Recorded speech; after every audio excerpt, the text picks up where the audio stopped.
మీ business ఏదైనా మీ ఊర్లో promotion చేయాలంటే అది సుమన్ టీవీతోనే సాధ్యం. ఇప్పుడే సంప్రదించండి. ప్రస్తుతం మనతో పాటు ఉన్నారు ముదోల్ నియోజకవర్గ బీజేపీ ఎమ్మెల్యే పవార్ రామారావు పటేల్ గారు.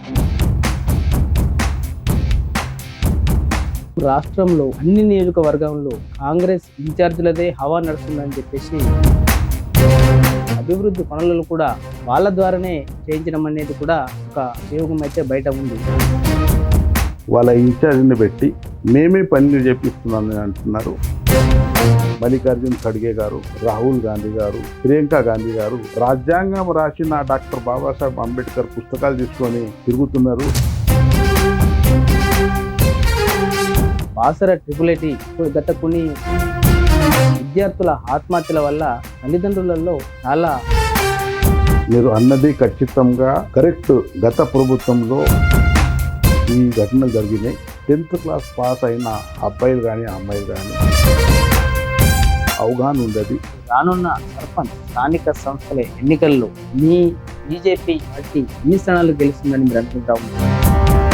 ఖచ్చితంగా ఎన్ని సర్పంచ్ ఉన్నారు, దాదాపు 95% సర్పంచులు మేమే గెలుస్తాం. జిల్లా పరిషత్ కూడా నిర్మల్ జిల్లాలో భారతీయ జనతా పార్టీ బలంగా ఉంది.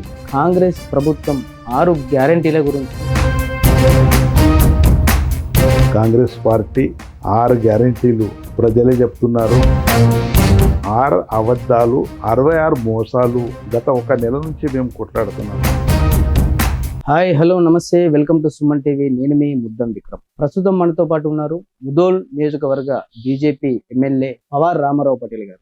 ప్రస్తుతం రాష్ట్ర రాజకీయాల గురించి, దాంతోపాటు ముదోల్ నియోజకవర్గ రాజకీయాల గురించి మరియు అభివృద్ధి పనులపై ఒకసారి పవార్ రామారావు పటేల్ గారితో మనం చర్చించే ప్రయత్నం చేద్దాం. సార్ నమస్కారం సార్. ముందుగా ముదోల్ నియోజకవర్గం నుంచి అత్యంత భారీ మెజారిటీతో మీరు గెలుపొందినందుకు సుమన్ టీవీ తరఫున మీకు శుభాకాంక్షలు తెలియజేస్తా ఉన్నాం సార్.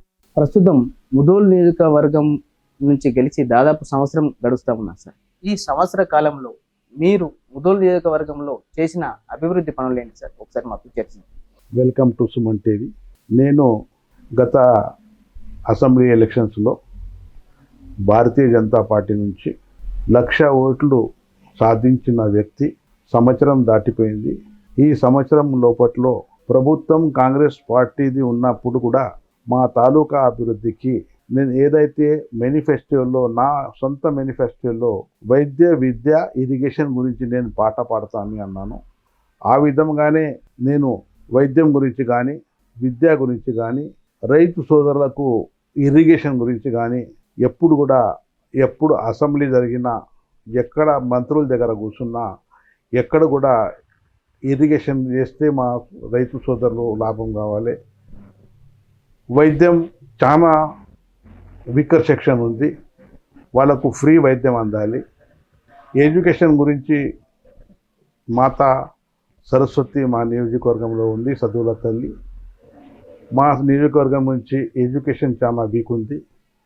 ఎడ్యుకేషన్ గురించి కూడా సంవత్సరం నుంచి కంటిన్యూగా నేను ఆలోచిస్తూనే ఉన్నాను.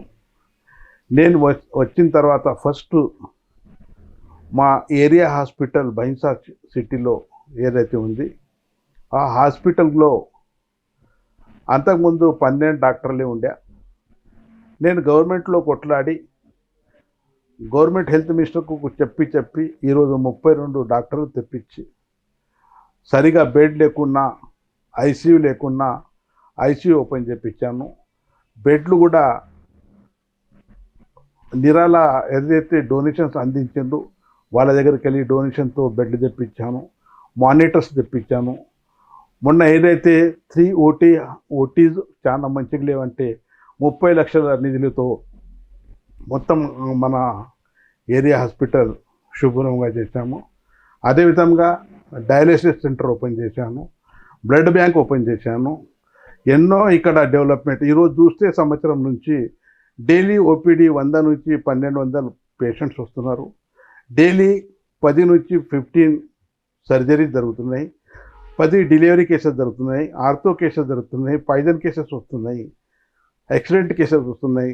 రైతు సోదరులు, మా బడుగు బలహీన వర్గాల మా నియోజకవర్గ సోదరులు చాలా సంతోషంగా ఉన్నారు. ఈ హాస్పిటల్ ఇట్లా నడిస్తే ప్రైవేట్ హాస్పిటల్లో ఒక్కడు కూడా పోకుండా అవుతుందని వాళ్ళు సంతోషంగా ఉన్నారు. అదేవిధంగా విద్య గురించి ఆలోచిస్తే ఈరోజు మా ట్రిపుల్ ఏదైతే బాసరలో ఉంది, ఆ ట్రిపుల్ ఐటీలో గత వైస్ ఛాన్సలర్ ఏదో చాలా అవకతవకలు చేసిన తర్వాత నేను అసెంబ్లీలో క్వశ్చన్ 0 అవర్స్లో క్వశ్చన్ రేజ్ చేస్తుంటా ముఖ్యమంత్రి గారి స్వయంగా ఇంట్రెస్ట్ తీసుకొని ఆ వీసీని తీసేసి కొత్త వీసీ పెట్టారు. కొత్త వీసీ వచ్చిన తర్వాత నెల రోజులు ఆయా మన ట్రిపుల్ ఐటీ నేను అనుకుంటాను చాలా మంచిగా అవుతుంది. ఎందుకంటే మెస్ సెక్షన్స్ కానీ, హాస్టల్స్ కానీ, వార్డన్స్ కానీ, అదేవిధంగా టీచింగ్ స్టాఫ్ కానీ అన్ని విధాలుగా పూర్తి చేయడానికి వీసీ గారు కూడా ప్రయత్నం చేస్తున్నారు. ఈ సంవత్సరం అకాడమిక్ ఇయర్లో చాలా మంచి రిజల్ట్స్ వస్తాయని విద్య గురించి నేను చెప్తున్నాను. అదేవిధంగా గత ప్రభుత్వము 38 మెడికల్ కాలేజెస్ ఇచ్చింది 38 జిల్లాలో. నేను ఒకటే మొన్న ముఖ్యమంత్రికి అడిగాను, గత ప్రభుత్వం మెడికల్ కాలేజ్ ఇస్తే అయ్యా మీరు మా నియోజకవర్గంకు ఒక బీఎస్సీ అగ్రికల్చర్ కాలేజ్ ఇవ్వండి, ప్రతి జిల్లాకు బీఎస్సీ అగ్రికల్చర్ కాలేజ్ ఇవ్వండి.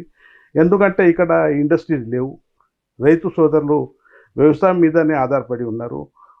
మా మిత్రులు ఏదైతే యంగ్ ఉన్నారో స్కిల్డ్ వాళ్ళకు కూడా అగ్రికల్చర్ కాలేజ్ అయితే అగ్రికల్చర్ డెవలప్ చేస్తారని మరో ముఖ్యమంత్రి గారికి మన అగ్రికల్చర్ మినిస్టర్కు చెప్పడం జరిగింది. బీఎస్సీ అగ్రికల్చర్ గిట్ట వస్తే మా ఇక్కడ నియోజకవర్గం చాలా లాభం పడుతుంది అని చెప్పడం జరిగింది. దాని విషయం కూడా ముఖ్యమంత్రి గారు, అగ్రికల్చర్ మినిస్టర్ గారు సానుకూలంగా స్పందించారు. అదేవిధంగా ఇంటిగ్రేటెడ్ స్కూల్ గురించి ఏదైతే మొన్న 54 మన నియోజకవర్గంలో ఓపెన్ చేశారు, మాకు కూడా నెక్స్ట్ అకాడమిక్ ఇయర్లో మార్చి తర్వాత మాకు కూడా ఇంటిగ్రేటెడ్ స్కూల్స్ ఇస్తానని చెప్పడం జరిగింది. విద్య గురించి కూడా నేను చాలా పాట పడుతున్నాను. ఇరిగేషన్ గురించి అయితే మీకు గుర్తుంది, గోదావరి చక్కగా బ్యాక్ వాటర్ చాలా మంచిగా ఉన్నాయి. గోదావరి బ్యాక్ వాటర్లో అక్కడ బాల్కొండ, ఆర్మూర్, బోధన్ నియోజకవర్గం చూస్తే ఒక్క గుంట కూడా భూమి ఇరిగేషన్ లేక ఉంది.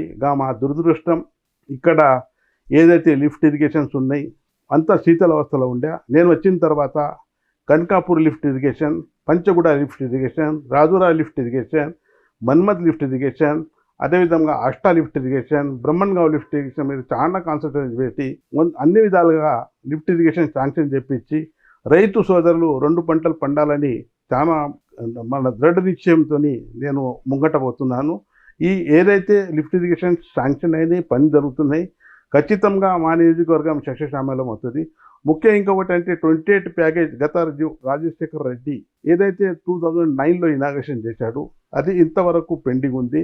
ఆ 28 ప్యాకేజ్ గిట్ట వచ్చేస్తే 50,000 ఎకరాలకు మా సాగునీరు అందిస్తే మా నియోజకవర్గం చాలా సస్యశ్యామలం అవుతుందని దానికి పాట పాడుతున్నాను. ఖచ్చితంగా విద్య ఇరిగేషన్ గురించి చాలా కాన్సన్ట్రేషన్ ఇస్తాను. అదేవిధంగా 4 సంవత్సరాల్లో ఇవన్నీ పూర్తి చేస్తానని ప్రజలకు హామీ ఇస్తున్నాను. మన పని కూడా పూర్తి చేస్తానని మీకు హామీ ఇస్తున్నాను. ప్రస్తుతం రాష్ట్రంలో అన్ని నియోజకవర్గంలో కాంగ్రెస్ ఇన్ఛార్జీలదే హవా నడుస్తుందని చెప్పేసి అంటా ఉన్నారు. దాంతోపాటు అభివృద్ధి పనులను కూడా వాళ్ళ ద్వారానే చేయించడం అనేది కూడా ఒక అభియోగం అయితే బయట ఉంది. వాటిపైన మీ అభిప్రాయం ఏంటో ఒకసారి చెప్పండి. ఈరోజు కాంగ్రెస్ ప్రభుత్వం వాళ్ళ ఇన్ఛార్జిని పెట్టి మేమే పనులు చేపిస్తున్నానని అంటున్నారు. అది రాజ్యాంగంగా సరి అయిన పద్ధతి కాదు. ఎందుకంటే కాంగ్రెస్ పార్టీ నాయకులు, రాష్ట్ర నాయకులు మల్లికార్జున్ ఖర్గే గారు, రాహుల్ గాంధీ గారు, ప్రియాంక గాంధీ గారు రాజ్యాంగం రాసిన డాక్టర్ బాబాసాహెబ్ అంబేద్కర్ పుస్తకాలు తీసుకొని తిరుగుతున్నారు.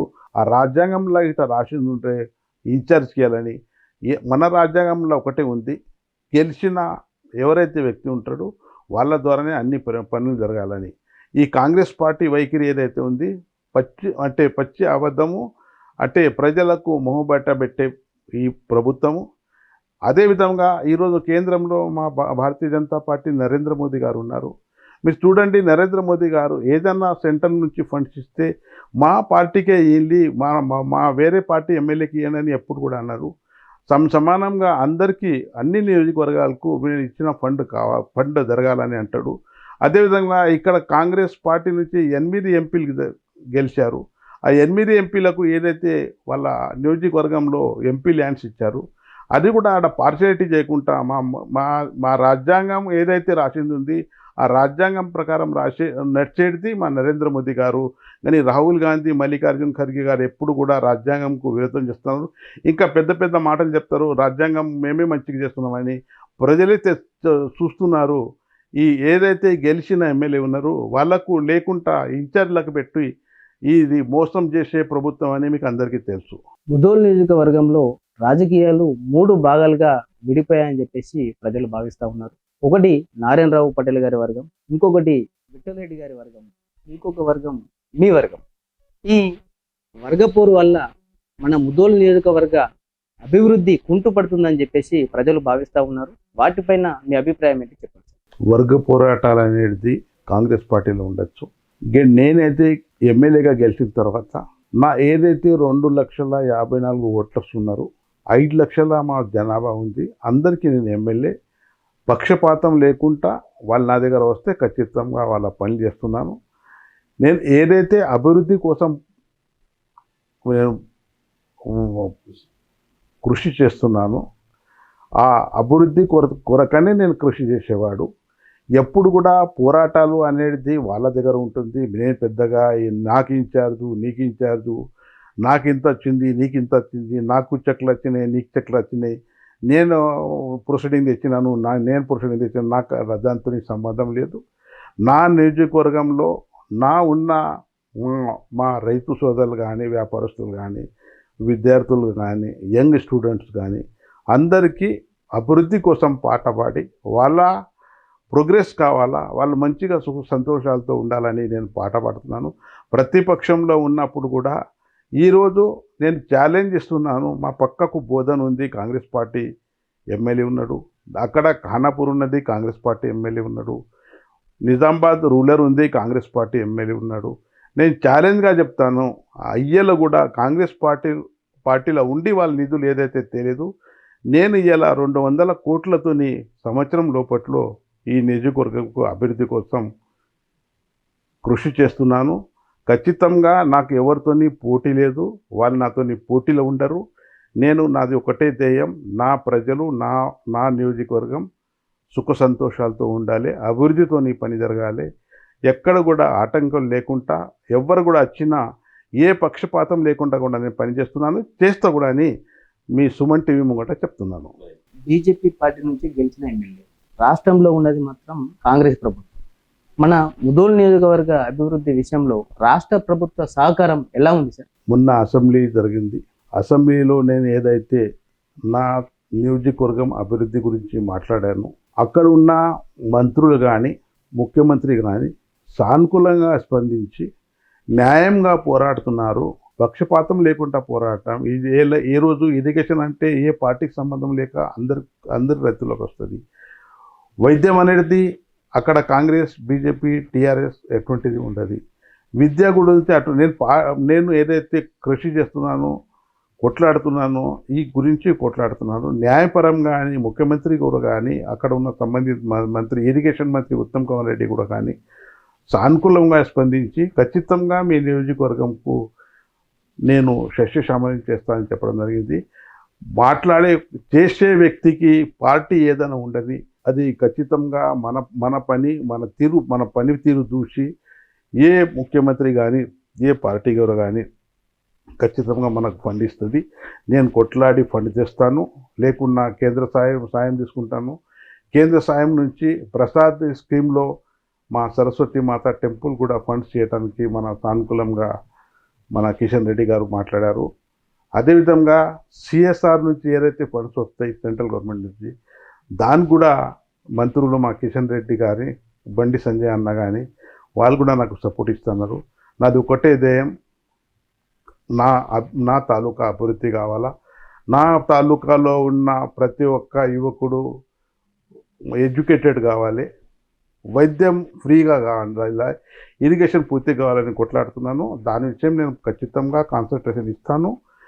4 సంవత్సరంలో శాయశక్తితో అన్ని విధాలుగా పూర్తి చేస్తానని మీకు తెలియజేస్తున్నాను. సార్, ఇప్పుడు ముఖ్యంగా మన నిర్మల్ జిల్లాలో ముదోల్ నియోజకవర్గంలో ఉన్నటువంటి బాసర ట్రిపుల్-ఐటీ గత కొన్ని సంవత్సరాలుగా చాలా ఇబ్బందులు ఎదుర్కొంటా ఉంది. మరి ముఖ్యంగా చెప్పాలంటే విద్యార్థుల ఆత్మహత్యల వల్ల తల్లిదండ్రులలో చాలా భయపడుతున్నారనే చెప్పవచ్చు. వాళ్ళు ఇలాంటి ఘటనలు జరగకుండా మీరు తీసుకుంటున్న చర్యలేమి, దాని గురించి ఒకసారి చెప్పండి. మీరు అన్నది ఖచ్చితంగా కరెక్ట్. గత ప్రభుత్వంలో, గత నాయకుల హయాంలో ఈ ఘటనలు జరిగినాయి. నేను వచ్చిన తర్వాత చాలా తక్కువగా ఉన్నాయి. ఇంకొకటి ముఖ్య ఉద్దేశం ఏమంటే అక్కడ 10th క్లాస్ పాస్ అయిన అబ్బాయిలు కానీ అమ్మాయిలు కానీ విలేజెస్ నుంచి వస్తారు. విలేజెస్కే 90% కోటా ఉంది. విలేజెస్ నుంచి వచ్చిన అమ్మాయిలకు కానీ అబ్బాయిలకు కానీ అవగాహన ఉండదు. వాళ్ళు కొత్తగా యూనివర్సిటీలో జాయిన్ అయిన తర్వాత మీడియం ప్రాబ్లం వస్తుంది, ఇంగ్లీష్ మీడియంలో పోగొడుతుంది, తెలుగు మీడియం నేర్చిన వాళ్ళు ఉంటారు. అదేవిధంగా కొన్ని మా తెలంగాణ రాష్ట్రంలో 10th క్లాస్లో చీటింగ్ బాగా జరుగుతున్నది. చీటింగ్ అంటే నక్కలు అంటారు తెలుగులో. చీటింగ్ చేసి పిల్లగాళ్ళు మార్క్ చేస్తున్నారు కానీ వాళ్ళకు సరైన అవగాహన లేదు. దానికోసం PUC 1 PUC 2లోనే ఈ యాక్సిడెంట్ జరుగుతున్నాయి. నేను ప్రతి ఆదివారము అక్కడ మోటివేషన్ క్లాసెస్ పెట్టి, అంటే ఊరికి భయపడద్దు, ప్రేమకు బలి కావద్దు, అదేవిధంగా యూనివర్సిటీలో చీటింగ్ జరుగుతుంది దానికి కూడా భయపడద్దని మోటివేషన్ క్లాసెస్ చెప్పిస్తున్నాను. నేను వచ్చిన తర్వాత చేంజెస్ బాగా వచ్చినాయి. యూనివర్సిటీ వైస్ ఛాన్సలర్ కూడా చాలా మంచిగా ఉన్నారు. ఆయన కూడా మోటివేషన్ క్లాసెస్ ఇస్తున్నాడు. 24/7 ఎప్పుడు కూడా యూనివర్సిటీలో ఉండి అబ్బాయిల అమ్మాయిల సమస్యలు సాల్వ్ చేస్తున్నాడు. ఇప్పటి నుంచి అటువంటి దుర్ఘటన జరగది. ఒకటే పల్లెటూళ్ళ నుంచి అమ్మాయిలు కానీ అబ్బాయిలు కానీ ఉన్న చేత కొంత ప్రాబ్లం వస్తుంది. ఆ ప్రాబ్లం కూడా దాదాపు 90% సాల్వ్ అయిపోయింది. అవి కూడా కంప్లీట్గా ఆత్మహత్య లేకుండా చేయడానికి మేము కృషి చేస్తున్నాము. బాసర సరస్వతి ఆలయంలో ప్రసాదాల విషయంలో అవినీతి జరిగిందని చెప్పేసి ఆరోపణలు వచ్చాయి. దాంతోపాటు ఇప్పుడు బాసర సరస్వతి ఆలయం మన భారతదేశంలోనే అతి ప్రాచుర్యం పొందిన ఆలయం. ఈ బాసర సరస్వతి ఆలయం డెవలప్మెంట్ విషయంలో ఎలాంటి చర్యలు తీసుకుంటున్నారు? బాసర్ సరస్వతి ఆలయం అంటే విద్యాపరంగా ఒక పవిత్రమైన మందిరం. పిల్లగాడు పుట్టిన తర్వాత 3 years ఏజ్ అయిన తర్వాత అక్షరాభ్యాసం చేసే చదువుల తల్లి సరస్వతి అమ్మ. PV నరసింహరావు భారత ప్రధానమంత్రి కూడా ఆయన చిన్నప్పుడు ఆయన తల్లిదండ్రులు ఇక్కడ అక్షరాభ్యాసం చేయించారు. అటువంటి పుణ్యక్షేత్రము మన భారతదేశంలో ఎక్కడ కూడా లేదు. గత ప్రభుత్వంలో 2019లో 50 కోట్లు మా ఆడెల్లి పోచవ్వ నిర్మల్ జిల్లాల సారంపూర్లో ఉంది. అదేవిధంగా 50 కోట్లు సరస్వతి టెంపుల్కు గత ప్రభుత్వం ఇచ్చింది. కానీ 50 కోట్లతోని అక్కడ ఆలయ నిర్మాణం ఆడెల్లి పోచవ్వ పూర్తిగా అయింది. ఇక్కడ 50 కోట్లు నిధులు ఇచ్చిన తర్వాత కూడా ఇక్కడ ఉన్న రాజకీయ నాయకుల లోపట్ల ఆ గుడి పూర్తిగా చేయలేదు. మొన్న ఈ ప్రభుత్వం వచ్చిన తర్వాత 2023లో 24లో ఈ ప్రభుత్వం వచ్చిన తర్వాత 42 కోట్లు నిధులు వాపసు తీసుకుపోయాయి. దానికి కూడా నేను ముఖ్యమంత్రి గారికి మరే అసెంబ్లీలో కానీ స్వయంగా కలిసినప్పుడు కూడా అన్నాను, ఆ నిధులు వాపసు చేసి టెంపుల్ డెవలప్మెంట్ చేస్తున్నారు. 2027లో గోదావరి పుష్కరాలు వస్తున్నాయి. ఆ పుష్కరాల లోపట్లో ఆ టెంపుల్ పూర్తిగా చేయాలని మేము మరీ కోరుకుంటున్నాము. అదేవిధంగా ప్రసాదం విషయం ఏదైతే అవకతవకలు జరిగినాయి దాని విషయం మన ఎంక్వైరీ జరుగుతుంది. ఎవరైతే దోషులు ఉన్నారో వాళ్ళకు ఖచ్చితంగా శిక్ష ఇస్తాము. అదేవిధంగా బాసర టెంపుల్ అభివృద్ధికి నేను ఖచ్చితంగా కృషి చేసి ఒక ప్రఖ్యాతమైన మందిర్ నిర్మాణం చేయడానికి కృషి చేస్తానని మీకు తెలియజేస్తున్నాను. రానున్న సర్పంచ్ స్థానిక సంస్థల ఎన్నికల్లో మీ బీజేపీ పార్టీ ఎన్ని స్థానాలు గెలుస్తుందని మీరు అనుకుంటా ఉన్నారు? దానికి మీ తయారీ ఏ విధంగా ఉందని? స్థానిక ఎలక్షన్స్ సర్పంచ్ కానీ ఎంపీటీసీ కానీ జెడ్పీటీసీ కానీ ఖచ్చితంగా ఎన్ని సర్పంచ్ ఉన్నారు దాదాపు 95% సర్పంచ్లు మేమే గెలుస్తాం. 7 మండలాల్లో 7 మండల అధ్యక్షులు 7 ఎంపీటీసీలు ఎక్కడ ఎంపీటీసీలు మేమే గెలుస్తాం. జిల్లా పరిషత్ కూడా నిర్మల్ జిల్లాలో భారతీయ జనతా పార్టీ బలంగా ఉంది. 2 ఎమ్మెల్యేలు ఉన్నాం. ఖచ్చితంగా జిల్లా పరిషత్ కూడా మేము మా చైర్మన్ వస్తారని ధీమాతోనే ఉన్నాము, గెలుస్తాం. ఎందుకు కారణం అంటే మా భారతీయ జనతా పార్టీ కింది స్థాయి నుంచి బూత్ మెంబర్, వార్డ్ మెంబర్, సభాసద్ గురించి అప్పటి నుంచి కింది స్థాయి నుంచి పార్టీ బలోపేతం ఉంది.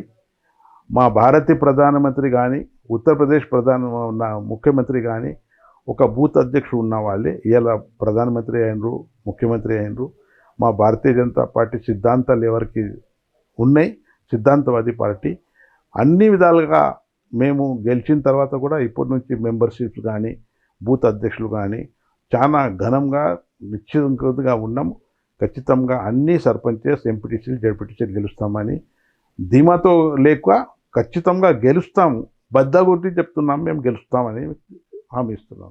సార్ చెప్పండి, కాంగ్రెస్ ప్రభుత్వం 6 గ్యారంటీల గురించి, దాంతోపాటు ఆ 6 గ్యారంటీలు మన ముదోల్ నియోజకవర్గంలో ఎలా అమలు అవుతా ఉన్నాయి వాటి గురించి ఒకసారి చెప్పండి.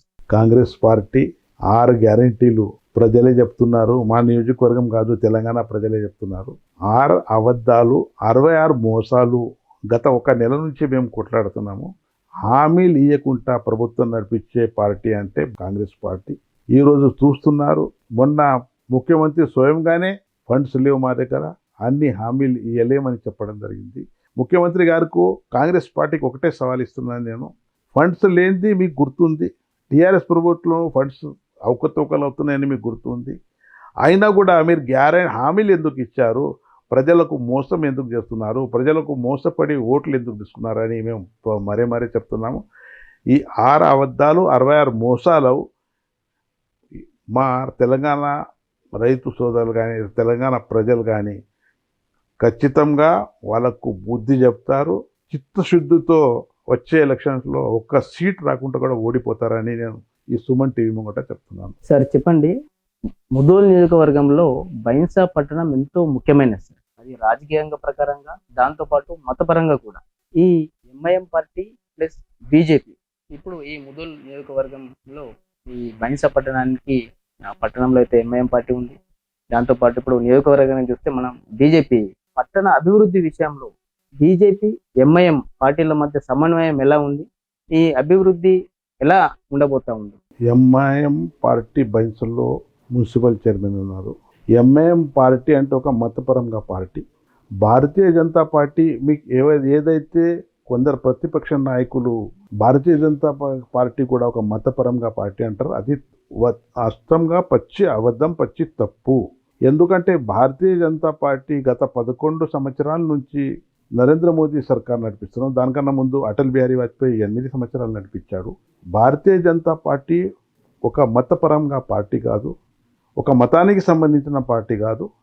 భారతదేశం అభివృద్ధి జరగాలి, భారతదేశంలో ఉన్న ప్రతి ఒక్క మానవుడు సుఖ సంతోషాలతో ఉండాలి. ఈరోజు చూడండి, 11 నంబర్లో ఉన్న రాష్ట్రీయాల మన గ్రోత్ 4వ నంబర్కి వచ్చింది. అది నరేంద్ర మోదీ కారణంగానే.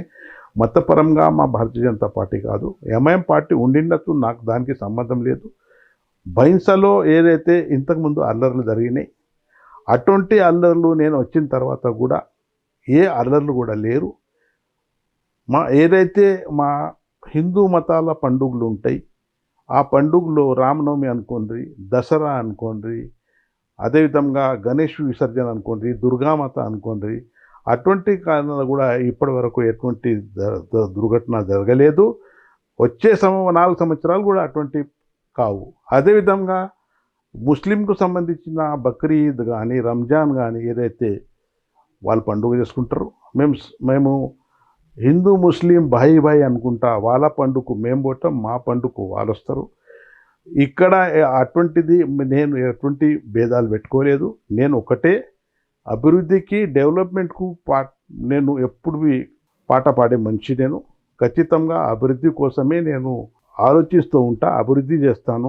బైన్సాకు కూడా అమృత్ సిటీలో తీసుకొని, బైన్సాకు కూడా చాలా విధాలుగా అభివృద్ధి చేసుకొని, ఇక్కడ మత కళాలు లేకుండా కూడా అందరు మర్చిపోవాలి, ఒల పండాలు పడాలని, దానికోసం కూడా నేను కృషి చేస్తానని మీకు సుమన్ టీవీకి చెప్తున్నాను.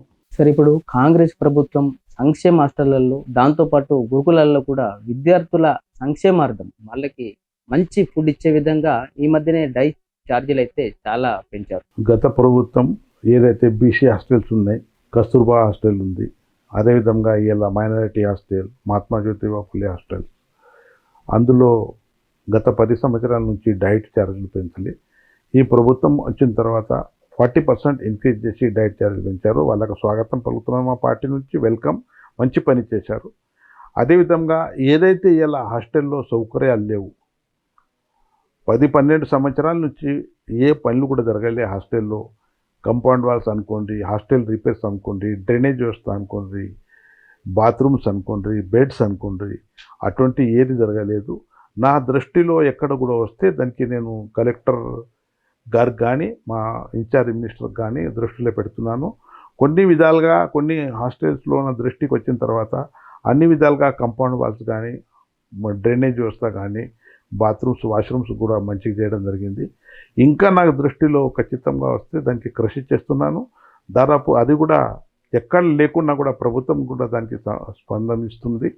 నేను ఖచ్చితంగా అవి పూర్తి చేస్తున్నానని మీకు తెలియజేస్తున్నాను. సార్ చెప్పండి, ముదోల్ నియోజకవర్గంలో ఉన్న ప్రధాన సమస్యలు ఏమిటి? ఆ సమస్యలను మీరు ఏ విధంగా పరిష్కరించబోతున్నారో ఒకసారి. నియోజకవర్గంలో సమస్యలు చాలా ఉన్నాయి. గత ప్రభుత్వంలో ఒక సమస్య కూడా సాల్వ్ కాలేదు. గుండెగాం రంగరావుపల్లి చికర్ ప్రాజెక్ట్ ఏదైతే ఉంది అది ఇంతవరకు రీహాబిటేషన్ కాలేదు. ప్రతి సంవత్సరం వర్షాకాలంలో అక్కడ ఉన్న గుండెగాం విలేజ్ చాలా ఇబ్బంది పడుతుంది. దానికి మొన్ననే మాట్లాడాను, సరైన ఫండ్స్ కూడా తెప్పిస్తున్నాను, దానికి అభివృద్ధి చేస్తాను అని కూడా చెప్పడం జరిగింది. అదేవిధంగా లిఫ్ట్ ఇరిగేషన్ గురించి కూడా మీకు ఇప్పుడే చెప్పాను. అన్ని లిఫ్ట్ ఇరిగేషన్స్ కూడా రిపేర్స్ నడుస్తున్నాయి. రోడ్స్ విషయం ఈరోజు చూస్తే చాలా అధోగతి ఉంది. నేను వచ్చిన తర్వాత R&B రోడ్లో దాదాపు 70-80 కిలోమీటర్ వరకు R&B రోడ్స్ పూర్తిగా 300 కిలోమీటర్స్ మా దగ్గర R&B రోడ్స్ ఉన్నాయి. అందులో 100 కిలోమీటర్స్ ఈ సంవత్సరం పూర్తిగా చేసి ఆ రోడ్స్ మరమ్మతులు చేపిస్తున్నాం. పంచాయతీరాజ్లో కూడా చాలానే మరమ్మతులు చేస్తున్నాము. చిన్న చిన్న ట్యాంక్స్ ఏదైతే ఉన్నాయి 190 ట్యాంక్స్లు మా దగ్గర రిపేర్స్లు ఉన్నాయి. అందులో కూడా ఒక 20-25 ట్యాంక్స్లు కూడా రిపేరింగ్ చేపిస్తున్నాను. అన్ని విధాలుగా మా నియోజకవర్గంకు రోడ్స్ కానీ, చెరువులు కానీ, లిఫ్ట్ ఇరిగేషన్ కానీ, పునరావాసం కానీ, అదే కొంత వ్యవసాయకు సంబంధించిన మన డ్రిప్స్ కానీ అన్ని విధాలుగా కృషి చేస్తున్నాను. అవి కూడా దశల వారీగా పూర్తి చేస్తానని చెప్తున్నాను. అది 32 కోట్లతోని సెంట్రల్ నిధులతోని చాలా శీతలావస్థలో ఉండే, అది కూడా దాదాపు మా ఫిబ్రవరికి కూడా పూర్తిగా చేస్తున్నాము.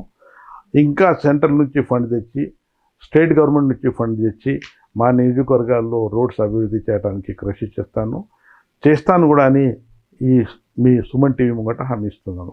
Mudhol to Panchaguda road central government fund నుంచి దాదాపు 32 కోట్లు తెచ్చి 30 కిలోమీటర్లు ఆ రోడ్ మరమ్మతులు చేసి 14 విలేజ్కు వాహన సౌకర్యాలు చేయడానికి కృషి చేస్తున్నాను. అది ఫిబ్రవరి కూడా పూర్తిగా అవుతుందని మీకు తెలియజేస్తున్నాను. Sir thank you sir.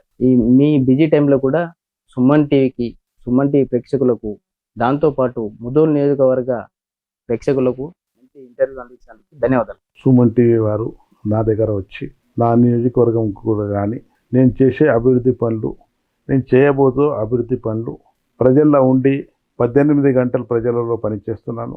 ప్రజలు నా మీద సంతోషంగా ఉన్నారు. నేనైతే చెప్పాను అది ప్రేక్షకులకు వాయిస్ పోనీ అని సుమన్ టీవీ వాళ్ళకి చెప్తున్నాను. ఇదే విధంగా సుమన్ టీవీ నీతి నిజాలతో ముంగట నడుస్తుందని ఆ భగవంతుని కోరుకుంటున్నాను.